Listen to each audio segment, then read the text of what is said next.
my name is Naman Johnson. I am so glad that you're here. I am very delighted to share this series with you.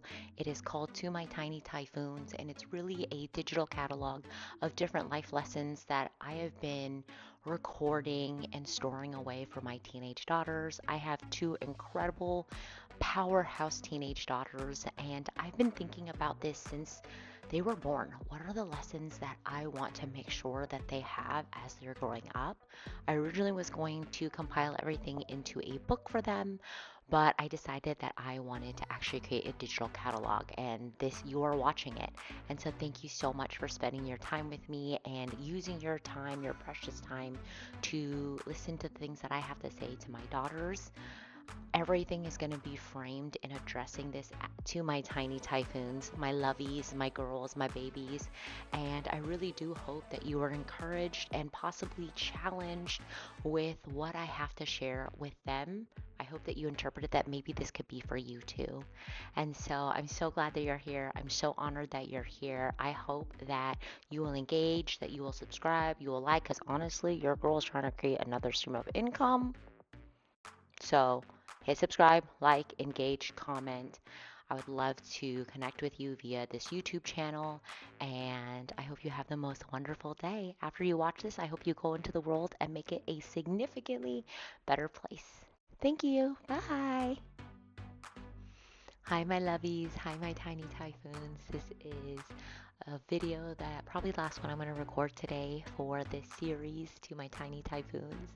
And it is the phrase that you hear a lot in our household called those who cook don't clean. And you know that I'm a huge cook in our family. You two are really starting to sharpen your skills in the kitchen, which I freaking love. And you see in Daddy and I's marriage a lot that I will cook and he will clean. I don't think there was ever a time in your life where you didn't see dad actively participate in the home, especially in the realm of food. And I think there's such this toxic yet real stereotype, especially within Christian dynamics and culture, where it is the woman's role to cook and clean.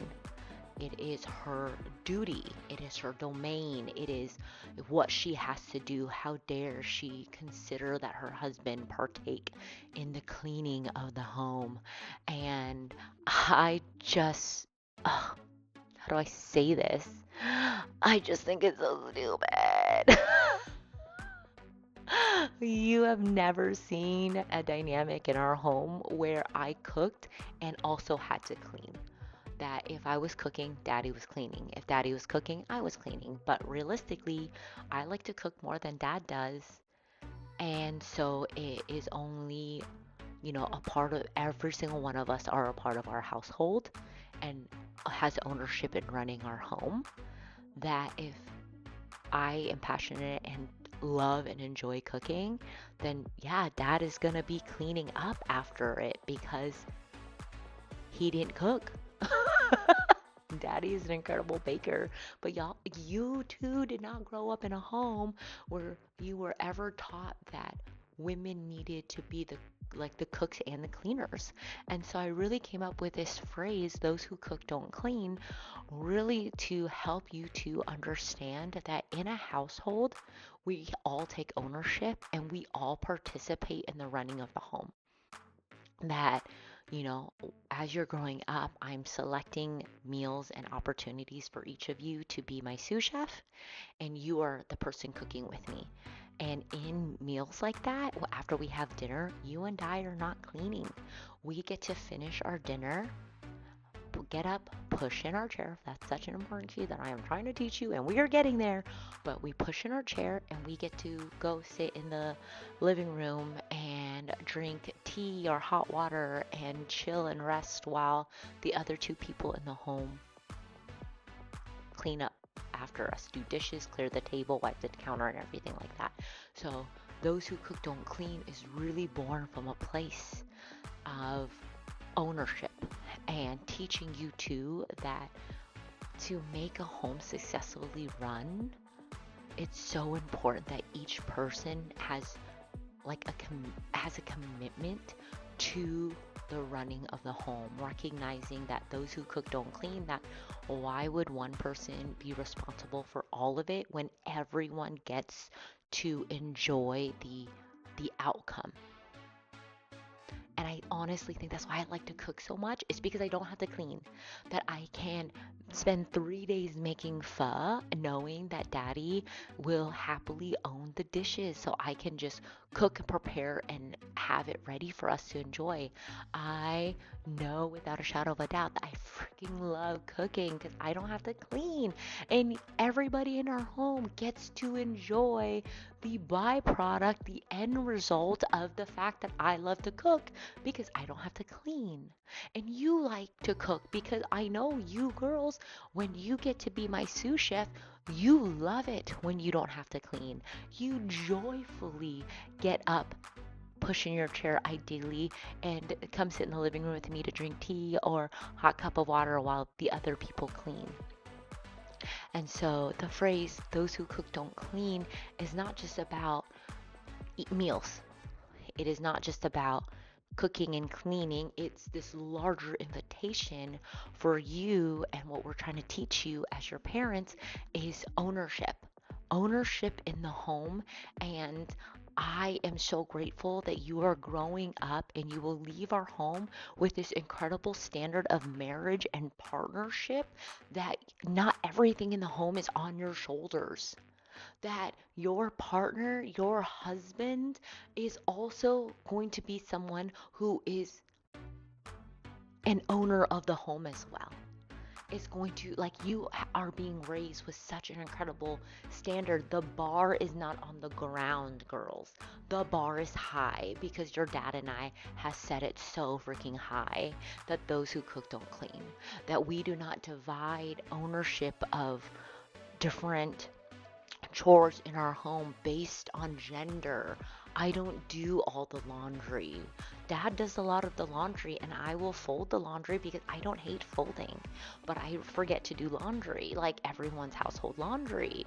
You actually do your own laundry. Like, these are all the things where daddy and I have just never divided ownership of running the house based on gender. We divide it and conquer based on who hates it less or who likes it more. So I love to cook. Daddy doesn't like to cook as much. So if I'm cooking, then he's cleaning. So it's greater than just cooking and cleaning. It is really a larger conversation about ownership when you are a part of a household. So we are a household of four delightful, incredibly God-fearing people, which means that the way that we exist inside the walls of our home is to know that everything we have is a gift from the Lord and we are to steward it well. And a large part of what that means is we take ownership in making sure that our house is running well. And that is my encouragement to you as you grow up and you will one day have your own household, whatever that looks like, is that the burden is not just on you. That make sure to choose a spouse that is going to take ownership with you. That you're choosing somebody who does not just assume that household things are on you because you're a woman. That is not the standard. That is not how you see your God-fearing dad and me, your God-fearing mom, running this place. And so I love you two so much. I delight in you so much. And I know it's not always fun to do the cleaning after I cook or after somebody cooks, but I am so proud of the way that you two are taking ownership of our home as a act of worship to God by stewarding it well. And stewardship is one of our family core values. And so I just want to let you know, so proud of you. We are learning, we are growing, and we are all getting to experience that those who cook don't clean. Love you, my tiny typhoons. Bye. All right. Thank you so much for watching today's letter to my tiny typhoons. I hope that you have a wonderful day. And remember, go out into the world and make it a better place. Bye.